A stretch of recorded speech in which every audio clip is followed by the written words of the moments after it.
Hey guys, it's Derek and Lindsay. Welcome to the final video on our series on home buying. In this video, we're going to walk you through the 8 steps of closing on a home that you love. If you haven't seen the first 3 videos of this series, I'll leave it in the cards for you. Many of you know I design algorithms for a living, so we need your help with the YouTube algorithm. Remember to smash that like button, leave any comment down below, and remember to subscribe. The first step is to make an offer. Congratulations, you found a home that you love. We're so excited for you. Go ahead and make an offer on the home. Keep in mind the highest number you're willing to pay for this home, but what your first offer is going to be the lowest fair offer, whatever you want that's most sexy to you. With the offer come contingencies. One of the things we always ask is that the seller pay up to 3% of the purchase price towards closing costs. If agreed upon, it will cover most of, if not all of your closing costs. If they say no or counter, you as the buyer will be responsible for these closing costs. And be prepared to go back and forth with the seller because they're gonna counter your offer most likely, and then you'll counter.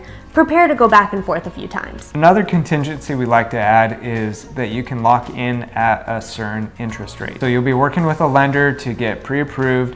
Part of the contingency in the offer should be that you can get approved at a certain rate or better. Step 2 is to wire your earnest money. Congratulations, now you have an agreement. You've gone back and forth with the seller and now you're ready to finally put the process into closing on this home. The earnest money is gonna be from 1 to 5% of the purchase price, and it's going to be part of the negotiation process. This money is gonna go towards your down payment or your closing costs. It's gonna all depend on your loan type and how things shuffle out with your lender and the seller. Just be prepared to put that earnest money down right after you finish with the negotiations. When you go to wire the money, you'll get the information from your realtor and you'll end up sending your down payment to the same place. The third step is to get an inspection on the home. For our previous homes, we've used Wind Inspection. We've had good experience with them. They give us a digital copy of the report, a physical copy of the report, and we were able to get that within 24 to 48 hours after having them do the inspection. Now with the inspection, plan for $400 to $500, and it's going to be a cost that you have to pay right away. So make sure you have that in your budget. The other thing to be aware of is part of the contingency that we do with the seller is we tell them as part of the inspection, if major expenses are identified, that either it gives us the flexibility to back out of the contract or to renegotiate that price with those identified potential issues. Be prepared to be at the home while they're doing the inspection so that you can ask them questions and point out some things to them, and they can point out some things to you. It's really helpful if you have it in your planner or in your agenda to be there for the inspection. The fourth step is to talk to your lender about buying points if it makes sense for you. Buying points means working with your lender to purchase a lower interest rate.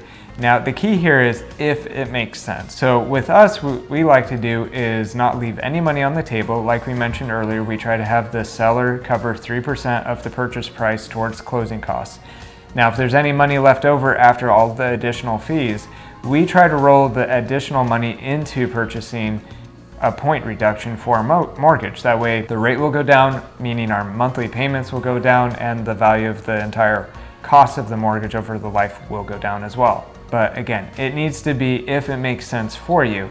Now, if you have no money left over after the closing costs, and it's going to cost you a lot of money to be able to purchase an additional discount on your points, you need to evaluate if it makes sense. Right now, interest rates are at all-time lows, so buying a lower rate may be more expensive than it's worth. We're gonna put a link in the description that talks about points and whether or not it makes sense for you. Step 5 is to provide all financial documentation. This is when you'll work with your lender to send in financial documents that basically will prove to them that you can pay their money back. Some of the things you're gonna need to be prepared to send to your lender are W-2s from a couple of years, some bank statements for a couple of months, identification, and if you're switching jobs, some proof of income. Like pay stubs or an agreement of payment from your employer that shows the amount that you're going to be paid and how often you're going to be paid. Part of this process, there's going to be 3 parties involved.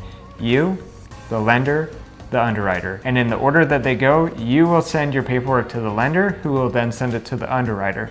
The underwriter ultimately will decide what they need and don't need, and they will work back that same chain of command to the lender to let you, know what you need. Once everything is said and done, you're gonna wanna make sure that you go through all of the paperwork, because you wanna make sure that everything is exactly as agreed upon, from the purchase price to the interest rate to the lender fees. You wanna make sure that everything is exactly as discussed. Guys, this is a simple thing to do, but it's really critical that you do it. From experience, we went through our paperwork for the house that we're in right now and found 2 errors. One, they had tacked on a $1,000 lender fee that was not discussed and should have been waived. So we got that waived, saved us $1,000. And the other one was they put the wrong interest rate. It was just off by, what, about 0.05%. So not huge, but over the lifetime of the loan would make a difference. At the end of the day, these are humans filling out this paperwork, and humans make mistakes, so just make sure that your documentation is free of them. And the last thing to say on this, if you have any question on it, reach out to your lender. Step number 6 is to wait for your appraisal. The lender is going to set this up for you, but you will be responsible for the payment. And be ready to pay $400 to $500 the day that the appraisal is done. Now, part of our contingency is to have this looped into our offer to say that the appraisal needs to come in at or above our purchase price offer.